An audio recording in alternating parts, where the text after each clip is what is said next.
Hello everyone, Bearded Spark, back again, second video now, still the same clothes, shot back to back, you know how that goes. We're going to actually take the van tour. What we've got going on in here, what do I keep every day? Obviously I'm a social housing electrician, so we'll see what I keep in stock, what tools I keep, all of that great stuff. Let's get on with it.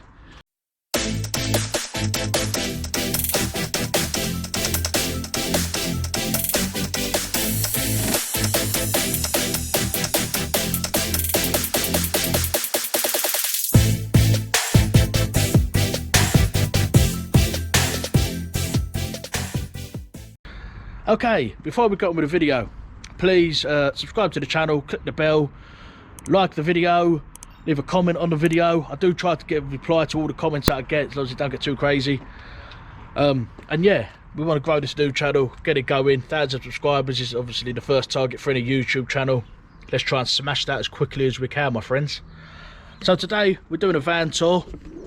I'll put a link up. I've actually done a review of the van. That was my first video. This is my second one. I just want to go about, you know, what I carry in the van, what's going on, so on and so forth. So we'll start, obviously, just a bit of background about me. I'm a social housing electrician at the moment. I wasn't always. I've done sort of every discipline, but most recently, for the last 12 months, I've been doing social housing. So this is what, you know, it's stuff I carry on my van for being a social housing contractor. So we're starting here, obviously, bottle of water, always essential, isn't it? Bottle of water in your van, little cloth, you know. Sorry we missed you cards, always a pleasure when you go on someone's house and they're not in. De-icer, done. Most important bit of any bearded electrician's kit, a beard comb. This is a rather stupidly expensive torch that I bought. It's actually over £100 this torch, when I have way more money than sense, but it is very bright. Under here, obviously, it's a pair of sunglasses, a couple of chargers. Over here, let's get this out of the way. Velocity van bag, absolutely brilliant bit of kit. Loads of storage inside there, as well as your 3 cup holders as well. This is a hard surface, keep all your gear here. If you want to see a review of this, again, like my first video, I'll refer you to Nick Bundy. He's actually done a brilliant review on the Velocity van bag. And he was given his, I was actually had to go and buy mine. There you go, not as famous as that boy. Over on this side, Sharpies, paper clips, bit of tape. Inside here, absolutely mental amount of batteries, couple of chargers. I've got an organiser here, nice little Amazon special, about 20 quid. So I use this for all my paperwork, all my books that I've got. So, you know, we've got the regs there, the books, NIC books for EICRs, minor works, etc. Got the code breakers in here, on-site guide, diaries, nice little book from ICO here. I'm going to do a video on this stuff because they're absolutely fantastic. And the old faithful DeWalt Del Boy Filofax. You know, if you've seen that Del Boy episode where he walks around like that, holding it, going into all the yuppie bars. There you go. So that's pretty much what we've got going on the front. I've not got anything stored under the seats. Well, I've got the GoPro box under there, but nothing too special. Obviously, the trademark hat on the headrest. Coat hooks up here. Got a little DeWalt coat. I don't know if anyone's on these at the moment. If you're married, I know you are. Sensi. Got a little Sensi bar in there. There we go. Joys of being married and having a wife. Right, what we got in the back here? Torque screwdriver set, good for changing boards. We've got a few views on that as well. I've done a video in the past, we'll talk about that again. Up here I've just got a set of cubby holes. This was made by another electrician, banned this up for me, which is really nice of him. But obviously very cheap wood, falls apart all the time, but what are you going to do? So yeah, we've got a bit of caulking, you know what that's all about now, bit of COVID-19 spray, you know, a couple of tools in this one. Just a quick grab stuff really. Mastic gun, way he goes, bit of plumbing gear, not a lot. Why do these forget? Oh, whisker boxes, so I completely forgot I got a few whisker boxes, bit of tape, bit of sleeving. Got the old super rod rods back down here. Inside here we've got the Velocity bag. This one was very kindly donated to me by Velocity actually. I'll do a review video on this. but really great bag. I'll do a bag dive as well in another video. We've got a CK bag over here, just more tools. And up here again, something else from Super Rod, the ferret Wi-Fi. We've got some backhoe gear back here, a selection of RCBOs, drill bits, screws, whatever. We've got the ideal lighting kit here, or twin and earth kit for flat cable. I'll do a video on that. Again, all videos I had done previously, but I've now lost, which happens. Got faceplate screws here, yada yada yada, a few grab boxes. Up the stock, we've got a load of ICO gear. We use the 3 series on this contract. Brilliant, absolutely brilliant gear. I'm going to do a few videos on this because it's fantastic, the range and what you could do with that now. Economy 7 switch. Got a few 2D fittings over here, a few normal bayonet cap fittings, some 8-watt fluorescents, and some temporary CO alarms that we use to install if we ain't got mains power anywhere close. We can stick them in. They've got a 10-year life on them as well. Up here we've got some single cables, big wipes. Can't beat it. I've not got any in there at the moment. That's because it's sitting over there currently. I probably took that inside for something. But yeah, I love a bit of big wipes, some alcohol wipes, big elephant toilet roll, as I was told when I was a kid by my granddad. Bit of elephant toilet roll up there. Then we've got some JCC. JCC have been really doing great things lately. You can check out the eFix boys for some of the JCC stuff. And this is what we use for kitchen and bathrooms, the JCC LED.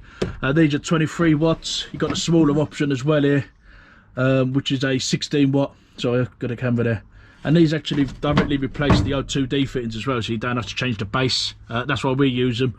If you ever get a problem with them, you just don't have to change the base. You could just change out the gear. Over here, we've got a nice little set of box of wood screws there, all labelled up. Then we've got a bit box in general, standing back like a bit box. Little fiddle down here. So obviously this is a Wago box, and when you buy these, most of these you won't use, but the box is handy for keeping all your Wagos in. So there's a little top tip for you. Buy these boxes. I don't know what they cost, 40-50 quid maybe, which sounds a lot, but you will use these. You just won't use them as much as the clear ones, I would have thought. But the box is really good for storing your Wagos you do keep. We've got a bag here. This has got shower heads and hoses. We fit, actually I ain't got any new ones. This is where my showers normally sit, but this is what we fit. Mira showers. Let's see if I can find that. Where's the end of it there? No, it must be the other end. Anyway, it's the Mira Advance Flex that we fit. They're really good showers because you can use them, connect them with wow pumps using Bluetooth now, and so really handy for that. And they're just pretty good showers, to be fair. I'll do a few videos on that, how to commission them, how to fault find them, because it's quite simple when you know how, but almost impossible when you don't. Okay, down here we've got the testing bag. Again, a video of that coming, what I keep in there. But it's you know, my fluke tester plus all the other bits. We've got the Brother label printer, and we've got some lasers down here that I was using for a job. This is a bit of kit for the COVID. This was just some booties and some white overalls, you know. And then as we go up to here, this is where we keep. So we've got a couple of MK sockets. I don't know, most of you will probably know this, but MK sockets, can't even show you on that one. All their stuff's in the middle, all their connections are in the middle, whereas these new ones are all over the place. There's new ones here. I'm talking, I'm not moving the camera, apologies. But yeah, these ones are all over the place. So what you'll find, if you change an MK and the cables are only just long enough to one of them, you're gonna have to extend cables. So I always keep a couple of MKs on board because it gets you out of dodge. We've got the bigger surface boxes there. We prefer to use these for your shower switches, and they go on the wall. If you could get them in the cupboard or something, because the pull cords, we all know how often pull cords go wrong. The amount of these I've replaced because of loose neutrals is crazy. And you've got to remember, they might not have started loose. When it comes to shower pull cords, everyone assumes that it's just a crap termination, someone's done crap there. Think of the power going through it, think of how much those cables vibrate. Over the years they would always come loose. That's why you get that problem. Got some normal surface back boxes back here, some deeper ones for your pull cords, back boxes, sockets, blank plates, single sockets, standard stuff. Over here, that's a fuse spur, switched, unswitched, 2 gang switches, 1 gang switch. As you can see, I'm pretty low on them. Need to get some pull cord lighting switches, 6 amps pendants, special pendant. That some of the jobs we have these double pole. And we've got some trunking stuff going on here for the MT4, MT2. Got the old fire clips that you have to stick in there. You know all about these. If you're fitting surface trunking, got to stick some fire clips up. Pattern fitting. Down here, another whisker box, bit of T&E. These are all shower rails. So sometimes when we stick showers in, the shower rails are in such good condition, we keep hold of the new ones. Much easier to fix, obviously, when you go someone's got a broken shower rail.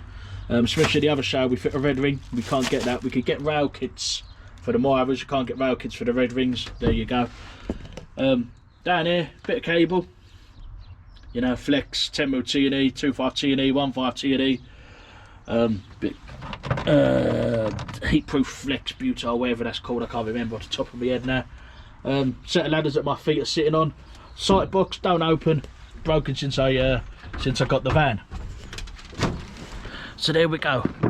That is pretty much the van tour, apart from one little tip that I want to share with everyone, because I'm sure, again, most people will probably do this, but for the ones that don't, this is a top tip.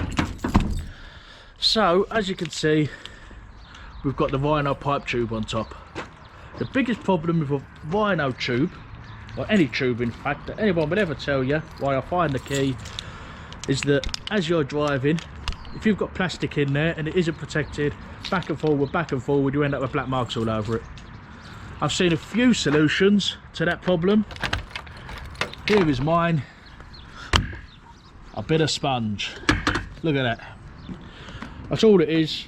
Picked up from Travis Perkins, just a sponge. That goes in there, right in the end. Bish bash bosh, shut it down. That will make sure, did I show that far? I probably wasn't filming that properly, but there we go, that's in there. Poke it in, do it down, do it up. That will ensure that none of your white plastic rolls back and forward and gets covered in absolute crap. There's nothing more annoying than when you stick a bit of plastic up and you've got black streaks all down it. It don't work, it's not a good look for anyone, and it makes it look a bit unprofessional. There is some other options with that as well. I used to know a plumber, his was lined with foam, with that diamondy looking foam. So obviously you end up losing a load of space in there for what you can store, but it keeps all your stuff absolutely immaculate. And I guess when you're only carrying 15mm copper and chrome pipe, it don't matter as much, you know. For us it probably wouldn't work. But there we go, that's the van tour. Hope you enjoyed it. Please, as always, as I've said, I'll say at the start, I'll say it at the end, like the video, comment on the video, subscribe to the channel, click the bell. I've got loads and loads and loads of content coming, all starting throughout this year. I do enjoy producing these videos for you, but obviously there has to be an audience for it, and I know the marketplace is absolutely saturated at the moment with people doing this stuff. So we'll see how it goes. 1,000 subscribers is what we're looking for. Once we get there, we know it's a channel worth doing, and we'll carry on. Brilliant. Thanks a lot for watching. See you in the next one. Take care.